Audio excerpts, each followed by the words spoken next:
you guys. Aaron Feely going to throw. That pass is batted up into the air. It's picked off. That'll be fielded at the 14. Returned out past the 25. He's going to get out past the 30, past the 40. Knocked out of bounds at about midfield.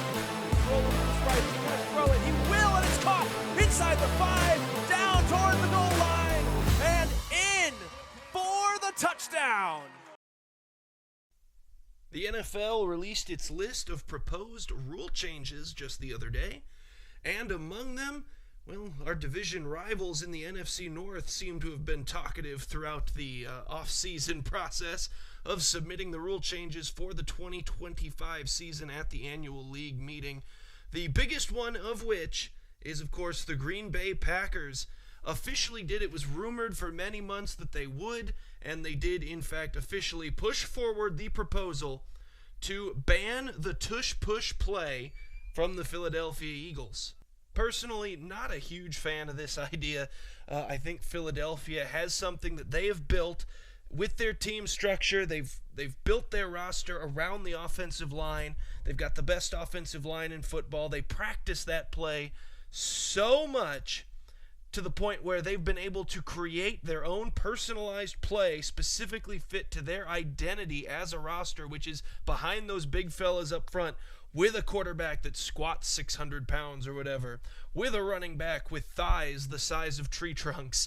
I just think it's one of the great plays we've ever seen innovated by a specific team, at least in recent memory, and other teams have tried to replicate it, just unable to do so with nearly the same effectiveness as Philadelphia is able to. This screams, kind of a crybaby move by Green Bay, to be honest. Obviously wonder why Green Bay would want this one banned.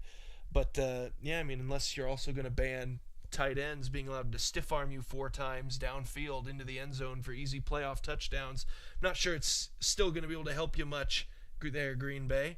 But, alas, Green Bay being big babies about it. One of the other misnomers that's been going around too is this idea that it's not fair because the defense can't leverage one of their defensive teammates to push back against the play. That's false. Richard Sherman obviously gave the quote where he said it's not fair to the defense because on defense you can't do it on a field goal try. But that's the thing. He actually said it correctly. He mentioned it was on a field goal try, which has nothing to do with a quarterback sneak, by the way, so I think that's a bad argument.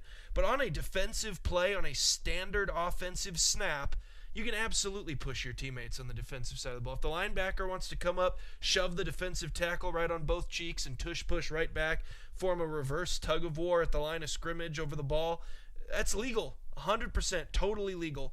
So, that idea that the defense isn't allowed to do it, but the offense is, and that's why it's unfair, that's false. That's misinformation that's being spread, not the actual rules of the NFL. So we can go ahead and throw that away right now. The other part of this is that Green Bay was on board with the original rule change to the assisting the runner rule. So, for a long time, it was illegal to push the ball carrier from behind, and this would have been a penalty for ages. But Green Bay was on board with the rule change that came several years ago where they said, actually, okay, pulling will be illegal, but we want to be able to get those blocks downfield when a guy is stood up, maybe at the goal line, and then the linemen come up from behind and help push the running back that last extra yard or two into the end zone, and the announcers so generously call it second effort. The second effort was from a second totally different human being. But that play.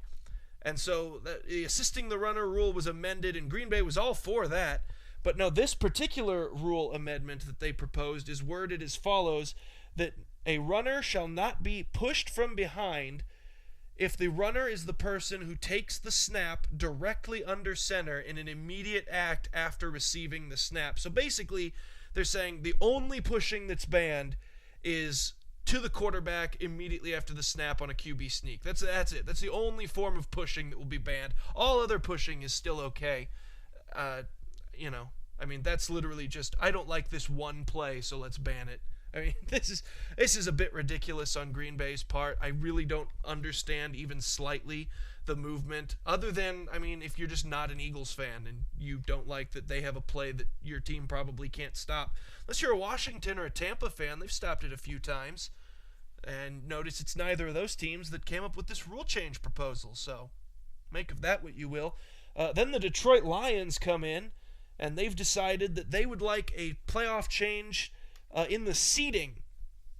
So the rule proposal here is that it would still be the same 7 teams making the playoffs, 4 division winners, 3 wild cards, but that the seeding after that would be entirely based on regular season record and no automatic home game for the division winners. I don't like this one either. I think that the NFL has the strongest weight given on divisions of any professional sports league. I think they have the best division rivalries in all of sports, and to get rid of that out of this perceived concept of but fairness and friendship and fair, and our record was better even though we didn't win our division. Let us please have a home playoff game. No. Obviously there's been a few instances where that's occurred. Minnesota had to go to LA. They played in Phoenix because of the LA wildfires. It was essentially a neutral site game. The Saints, the year after they won the Super Bowl, had to go to the 7-9 Seahawks one year. The Arizona Cardinals in 2012 had to go to the 7-9 Carolina Panthers. Like, it happens, right? And it's unfortunate. Honestly, I think I'd rather just continue to go, that's unfortunate, for these one-off little things that happen, and move on. I mean, it's what makes the NFL so different in that regard, with its divisions, with its rivalries to every other sport. I'd rather just keep it alone myself, keep the seeding exactly how it is. It's not broken, to be honest. No need to fix it. The Lions also proposed another rule to be gone with the automatic first downs for illegal contact and defensive holding.